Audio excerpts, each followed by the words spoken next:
কোনো সময় মামা বাড়ি যায় আর না যায়, এই সরস্বতী পুজো আর কালী পুজোর সময় মামা বাড়ি যাওয়া চাই। তাই প্রত্যেক বছরের মতো এবছরও আমি, ভাই আর দিদি তিনজন মিলে বেরিয়ে পড়েছি মামা বাড়ি যাওয়ার জন্য। আসলে আমাদের সকালে যাওয়ার কথা ছিল, কিন্তু হঠাৎ করে প্ল্যান হলো যে না আজকেই যাব। তাই আমরা বেরিয়েছিলাম বাড়ি থেকে অনেক দেরি করে, 6:30টার সময়। এখন বাজতে যাচ্ছে প্রায় 8টা, আর অনেকক্ষণের রাস্তা তো তাই একটু টাইম লাগলো। যাই হোক, এখন দেখতে দেখতে পৌঁছে গেলাম মামা বাড়িতে।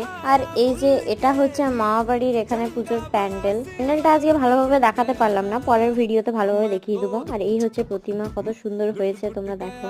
আর আজকে প্রোগ্রাম ছিল ম্যাজিক শো, কিন্তু ম্যাজিকগুলো তো আমি শর্ট ভিডিওর মধ্যে দেখাতে পারিনি, তাহলে আমার আর ভিডিও বানাতে হবে না।